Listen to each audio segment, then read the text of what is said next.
How's everyone doing? It's Indiana here with Emptoraudio and a brand called Douk Audio, I think it's pronounced. They're a well-known brand on Amazon. Also go by Nobe Sound as well too. This has been one of those units or models that I've seen, kind of everywhere on YouTube. It's a really, highly talked about model right now.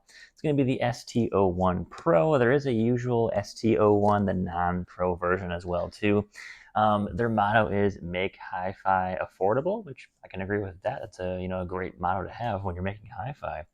I watched a lot of other reviews on this model, and it does really well. Overall setup on this thing is rather simple.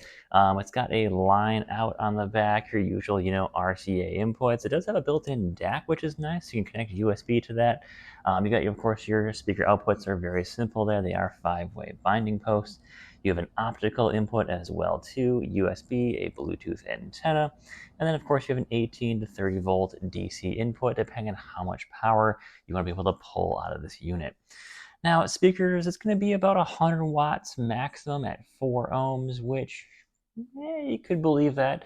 Of course, it's going to be with one of the much higher upgraded power supplies. I found this thing to, of course, have plenty of power, really no issues with the power supply that came with it. Nothing, I was like, wow, this thing is lacking power, but it actually just had plenty of power. Quite relieved there. One thing I found interesting about this unit, kind of made me think of, did anyone actually use this unit when I watch other reviewers, talk about this unit, is that first thing I did, of course, I plugged it in, and I noticed that the power switch, the mode, and the volume are all one knob right here, which is kind of annoying, and it's kind of confusing. I mean, you're trying to maybe change an input, you maybe turn it off on accident, we're trying to change input. Volume is, it's not very, it doesn't really tell you where your volume is, because you might think it's over here somewhere, but that's actually going to be your input selection there. I got kind of just fed up of trying to mess with that one knob there and just went with the remote instead. That was a lot easier. So I'm surprised no one else really mentioned that in their reviews on how that is kind of confusing. They should have just added a separate little button here for mode. This is fine to be volume and power. Don't make this also the input selection. That is pretty annoying there. Listening to it, I found it to be very balanced. If you want to see my EQ settings for this thing, you can check it out right here. Treble is at about noon there, and then I put the bass to about 230 is where I put the bass at. That's kind of what I found to sound just kind of overall balance, kind of very similar to things, similar to other amps that I've heard. At that point, I was trying to find a good balance between getting a lot of the mids and highs in there, also keeping the lows nice and balanced and not overpowering with the amp there. So I love having analog options there, or analog dials there, for allowing me to adjust the different EQ settings. I'm not a big fan of EQ settings that are digital. It's fine as long as they're on there, but having them basically analog allows me to kind of adjust them a little bit more fine than you can, going 1 through 5. Kind of one of my complaints that I had about this regarding, I guess, the audio is, yeah, it's a tube amp, but I didn't really feel like I got a lot of that tube warmth here. I felt like the tube warmth was definitely lacking. Not saying it's a bad amp anyway. It's actually a pretty good amp, honestly. Just that the tube part of it is, I feel like, almost more for show than it actually is for performance there. I've heard other, chi-fi amps with tubes, and they actually have a really nice, tube warmth to them. This one, not so much. Doesn't mean it's necessarily a bad amp in the fact that I'm not getting warmth there, but I feel like the amp is a really solid amp for what it is. Maybe the tubes were just not so necessary if we didn't have to throw those in exactly. Listening to music with this, I thought it was great, honestly. That sounded really good for that $120 price point. Of course, this goes on sale every once in a while. You're finding coupons, a on sale price. There's always going to be some deal here or there to find with a lot of chi-fi stuff on Amazon. One thing I noticed though was the lower end was definitely very clean on this unit. I noticed electronic and more bass heavy music definitely sounded really good on this. Listening to more male and female vocals, I felt like I've heard better options in this price point. But of course, I can always adjust EQs a little bit more and maybe see if I can maybe pull a little bit more out of this amp Of course, I always appreciate when amps have some spacing here in the back panel. Give me some space to connect all this stuff. I've seen some amps where you have this many connections, but it's in about half the space. Everything's really, really tight together. It's hard to get everything put together.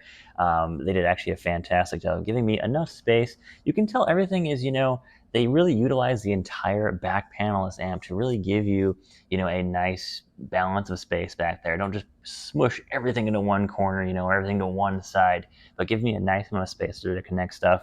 My banana connectors aren't the smallest, not the biggest either, but I've had some amps where they are really, tight in there, and that's really annoying to see on some audio here and there. Of course, I mentioned the remote already, how the remote is definitely useful. This is one of those units where you definitely want to make sure you're using the remote, because I found the just switching between inputs kind of confusing on here. I like this remote. It doesn't feel, it's not like metal or anything. It's not like got any like mass amount of weight to it. But it does have just very simple and easy to use. It's got volume, it's got your inputs, and it's got power and mute right there, easy to use. That's all I really need. You don't need anything crazy. Some remotes, they get a little, but there's too much stuff on here. You're never actually going to use that. There's a numbers from 1 to 0 on here, 10 digits on here. I'm not sure what that's for exactly. Nothing really that could be useful for, honestly, but I guess it's on there and it's somewhat useful maybe in the future. I don't know if they're going to come with another version of this unit, but that would be really cool. Now, if we're talking, if you're looking to get into audio, maybe you're just starting out in your hi-fi journey, this is actually not a bad choice at all. Of course, being, a very all-in-one unit, we've got, of course, optical, USB, it's got, left, right, COA, USB, Bluetooth, and of course a line out, which you maybe could use for sub out. I haven't tried it or checked the specs on this to see if that would work or not. But of course, having tubes allows you to play with some different types of tubes. I'm sure you could pull some more tube warmth out of this, changing the tubes out to something a little bit better. That'd probably help out significantly there. But of course, this is a pretty well-balanced unit. I do like the VU meter on the front. It's got a really cool, glow to it, as well as the EQs on the front are nice and precise as well too. So honestly, if you're starting out, 120 bucks, it's not a bad option. It's probably one of the most, I guess the right word would be maybe condensed options for it, is because it's got everything you need. Not a lot of stuff you don't need in here, but it all does really work together very quite well. So that's what I did definitely enjoy about this, the Pro. They added a few other things like the kind of the shiny, it's definitely more orangish than brownish on the top of here, which I kind of would like. It looks something interesting. It looks a bit different, not really, my cup of tea per se there, but definitely something, you don't see every day for Chi-Fi there. And overall, I'd give the Douk Audio, the ST01 Pro, I'd give it like a solid 8 out of 10. It's definitely really, really good. There's not really a lot of, negative points to it, other than maybe the confusing on the front dial there. That's a bit unusual. And the slight lack of tube warmth there, which again could just be me, or it could be the EQ settings, it could be the tubes, it could be a few different things there, of course, during testing. But other than that, I think it's a rock solid choice for $120. Nothing about it though like blew me out of the water like some other units have, like the Fozzy Audio V3. That just was absolutely incredible. That thing definitely, it was amazing for how well it sounded. This thing is going to be, a lot more feature set and feature rich here, with of course having a built-in DAC. And a few other things as well too, but it definitely is a rock solid choice if you're starting out. Maybe you just need a simple, maybe a desktop setup. This is a great way to go. It'll definitely last you for years with having the amount of options this thing has built into it. So I'd say 8 out of 10 is about what I would give this thing. And let me know in the comments, guys, what you think about it. Would you buy one? Do you already have one? What do you like? What don't you like? And what would you like to see in the future? Models and versions like this coming from, all of this Chi-Fi from Amazon. It's always cool to see this stuff in person. I get to listen to it, of course. It definitely is sounding significantly better than you would think it sounds compared to stuff you'd see maybe 5-10 years ago. This stuff has definitely come a long way for the price point, and it's absolutely incredible hearing some of this stuff. I mean, you would think that to get this type of sound, you'd want to be spending $400, $500, $600, but this thing is right around 120 bucks, and I'm sure it goes on sale for quite a bit cheaper once in a while too. So guys, thanks for watching, take care, and have a great day.